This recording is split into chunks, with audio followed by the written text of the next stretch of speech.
Hello friends, আমি চলে এসেছি নতুন ব্লগের সাথে। আশা করি তোমরা সবাই খুব ভালো আছো আর আমিও ভালো আছি। আজকে ঘুম থেকে উঠতে আমার একটু লেট হয়ে গেছিলো, কারণ আজ নাইট অফ ছিল। ভালো একটু লেটে উঠলেও দেরি নেই, তো ওই লেটে উঠলেও দেরি নেই বলে করতে করতে অনেকটাই লেট হয়ে গেছিলো। তো ঘুম থেকে উঠে দেখি একটা ইন্ডাকশনও ঠিক করে কাজ করছে না, তো মাথাটা তো গরম হয়ে গেছে। তাও সমস্ত ভাতটা একটুখানি দীপিকাতে ইন্ডাকশানটাতে বসিয়ে আমি একটু তরকারিটা সবজিটা কেটে নিলাম।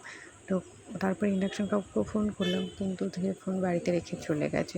তো তাই আবার দেখছি যে না, পূজার ইন্ডাকশানটা কাজ করছে। তো তাই পূজার ইন্ডাকশানটাতে আলু আর ডিমটা সেদ্ধ বসিয়ে, দেখতেই পাচ্ছি আমাদের জানলাটা, ওই জানলাটার মধ্যে ওই আলু আর ডিমটা সেদ্ধ বসিয়ে দিয়ে আমি ওই সাইডে ভাতটা রান্না করছি আর সবজি টবজি কেটে নিলাম। এই ভেন্ডিগুলো দেখতে পাচ্ছ, এগুলো কবে থেকে, আমি খুব একটা ভেন্ডি পছন্দ করি না, একমাত্র ভাজা হলেই খাই, না হলে নয়। তো ভেন্ডিগুলো অনেক দিন ধরেই পড়ে রয়েছে, তো আমি ভাবলাম যে যাই হোক এটার কিছু একটা গতি করা যায়। তাই ভেন্ডি আলু ভাজা, তাও এখনও অল্প দুটো ভেন্ডি করছে। বেবি এ নিচে চলে যাবে, বেবি খুব তাড়াতাড়ি নিচে চলে যাবে, তুমি আমাকে দেখাও না তোমার ব্লগে। তো ও নিচে শিফট হয়ে যাবে, নিচের রুমগুলো ফাঁকা হয়ে গেছে তাই। আর অন্তরের আজকে ইভিনিংয়ে ক্লাস নেই বলে ও তো খুব খুশিতে আস্তে ধীরে 11টা সাড়ে 11টার সময় রান্না বসিয়েছে।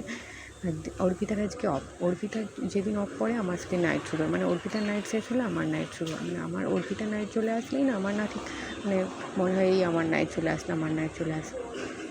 তো নাইট ডিউটি আছে। আগে এই এতদিন পর্যন্ত যে এই 3-4 দিন যে ড্রেসগুলো পরলাম এগুলো সব কেচে দিলাম, কেচে দিয়ে ওদিকে ডিমের ঝোল হচ্ছে, আর এদিকে কেচে জামা কাপড়গুলো মেলে দিলাম।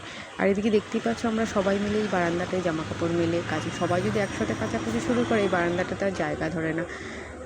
একটা বোতলেও জল নেই, জলগুলো নিলাম। এই জল নিতে এসে দেখি কি অর্পিতা এসছে নিচ থেকে উপরে বাটনা বাটতে, কারণ ওদের নিচে তো বাটনা বাটার কিছু নেই, তাই উপরে এসছে বাটনা বাটতে। আমি স্নান করে একটুখানি খুব খেজুর খেতে ইচ্ছে করছিল, ওটা খেয়ে তারপর দুপুরের খাবারটা খেয়ে নিলাম। খেয়ে দিয়ে ঘুমিয়ে পড়লাম। ঘুম থেকে উঠলাম তখন প্রায় অন্ধকার হয়ে গেছে। দেখেই বুঝতে পারছো যে চারিদিকটা অন্ধকার হয়ে গেছে।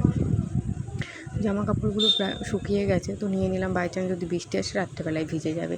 আর বাইরেটা দেখতেই পাচ্ছ যে প্রায় বিকেল হয়ে এসছে। আজ এই পর্যন্তই বন্ধুরা, থ্যাংক ইউ ফ্রেন্ড, সুস্থ থাকবে, ভালো।